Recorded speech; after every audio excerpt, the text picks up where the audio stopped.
everyone. You're watching Indus Television. I'm Reena Augustine, the founder of Red Carpet Functions, and the mission behind doing these amazing interviews is to introduce you to the people who are making a difference in the community. And I have the privilege to introduce Dr. Dinesh, who was the first quadriplegic medical intern in Queensland and the second person to graduate medical school with quadriplegia in Australia. Dr. Dinesh earned a Bachelor of Laws prior to completing his Doctor of Medicine at the Griffith University. He has completed an advanced clerkship in radiology at the Harvard University.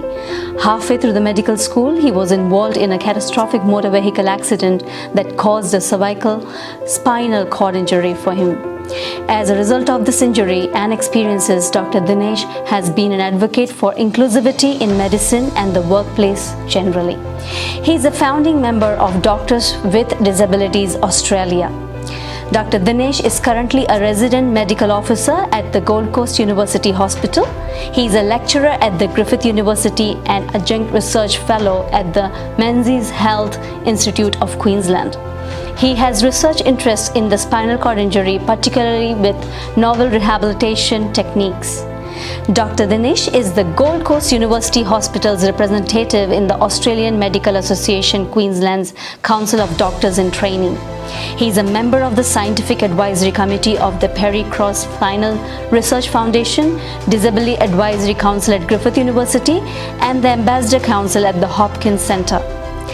He is an ambassador for Physical Disability Australia, and he is a doctor for the Gold Coast Titans Physical Disability Rugby team. Dr. Dinesh was the Gold Coast Hospital and Health Services Junior Doctor of the Year in 2018. He was awarded the Medal of Australia in 2019. He was the third Australian to be awarded a Henry Viscari Achievement Award. And Dr. Dinesh is the Queensland Australian of the Year for 2021. Welcome, Dr. Dinesh. Hey, oh my God, fantastic. You are such an inspiration to so many people out there. Thank you. You're too kind. So you studied law. And what was the reason that you know? Well, I think when you're growing up, some people know exactly what they want to do. And from when they're a kid, they say, I want to be a doctor, or I want to be a lawyer, I want to be a pilot, or whatever it might be. But for me, I think I had a bunch of different ideas about what I wanted to do. And I didn't really have a particular passion. But my mum's been a very important figure in my life, always. And I remember talking to her at one point, and I said, what do you think I should do? And we talked and talked and talked, and she said, well, maybe you should study law. And I thought about it, and I thought, that's a great idea. I'll go and study law. Not because I was particularly passionate about it at the time, and not because I woke up every day wanting to be a lawyer. I just thought it was a good idea. So, at the age of 18, or 19, I can't even remember now, I went and started law school. And that was how I got there. Wow. And now you're a doctor and supporting so many people and inspiring and telling them that nothing can stop you.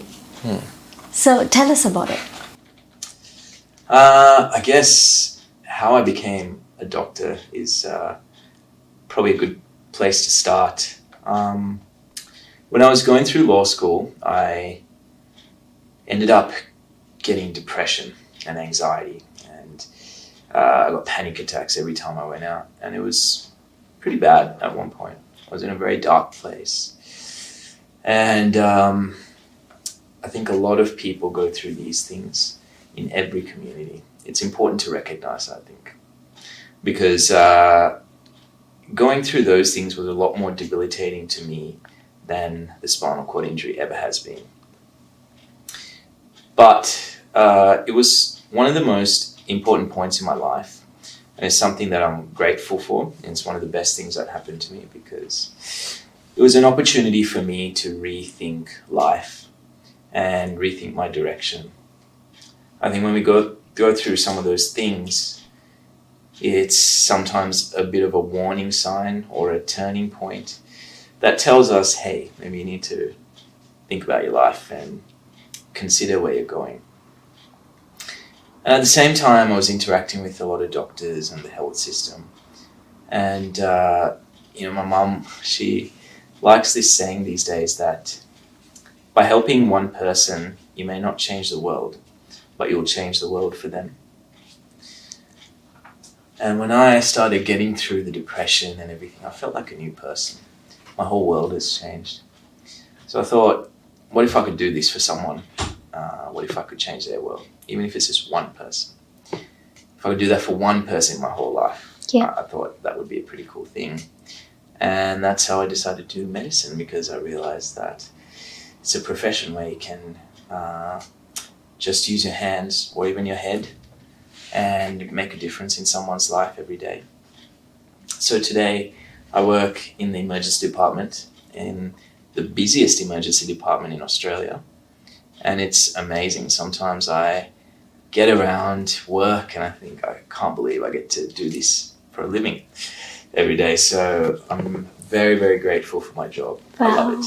So in the start you said that your mother has been somebody who has been there for you. You know, Dr. Dinesh, people don't realize how important parents are.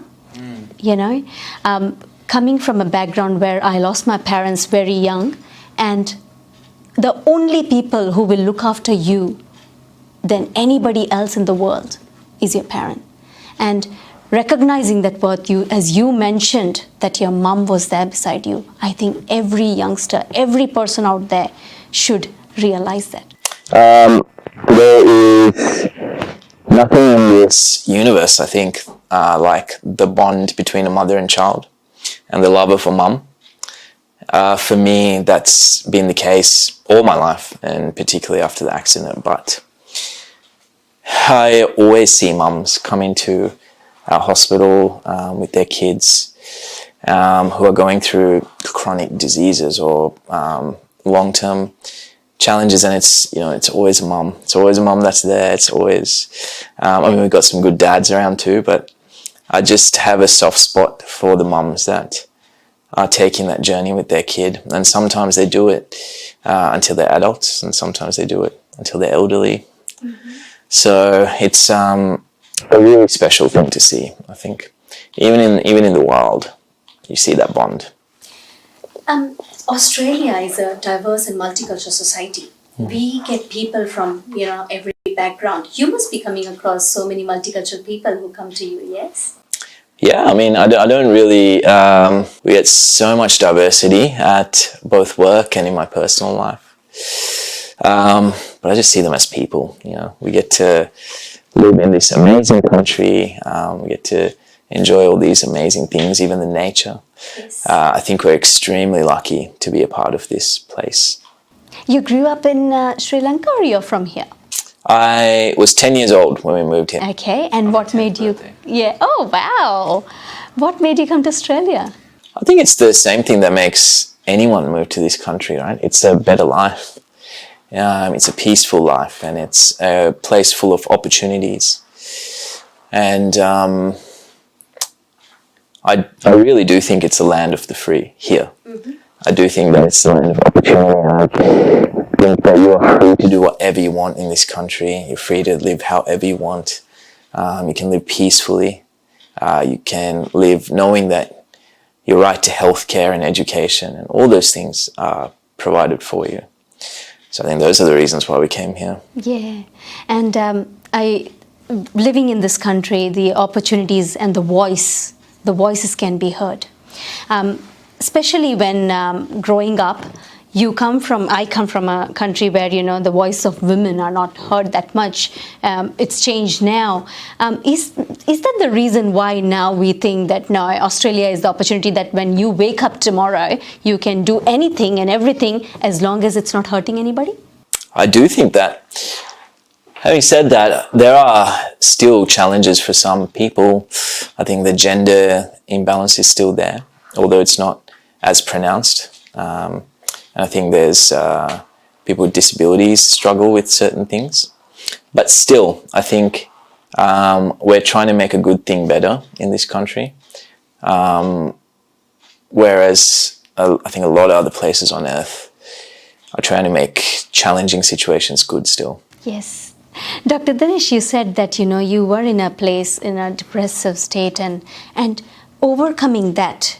If anybody out there is going through that, how can they get out of it? What is the tip that you can give to them? See, it's hard because everyone has their own journey and everyone has their own challenges. So it's hard to be prescriptive about how one should get out of it. For me, it was a journey. It wasn't an easy journey, but it was a journey about finding myself. It's a journey about searching for myself.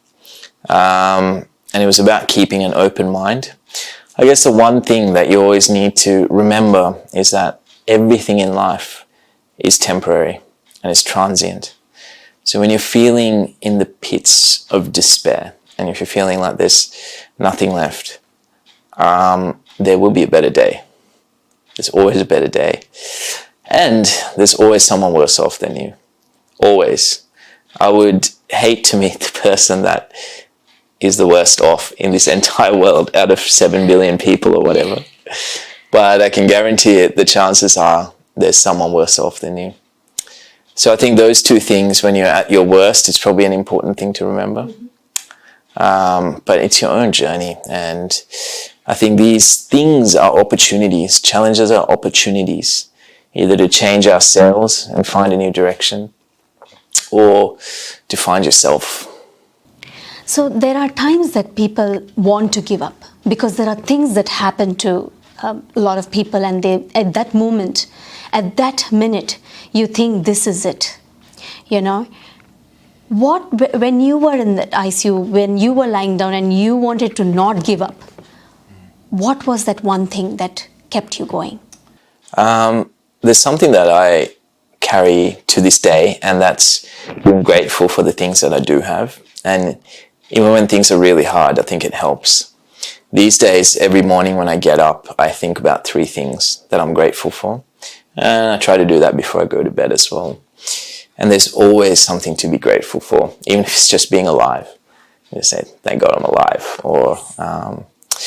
And I think even in those situations, if you can try and be thankful for a couple of things, it will help you get through, because you'll at least realize the things that you have.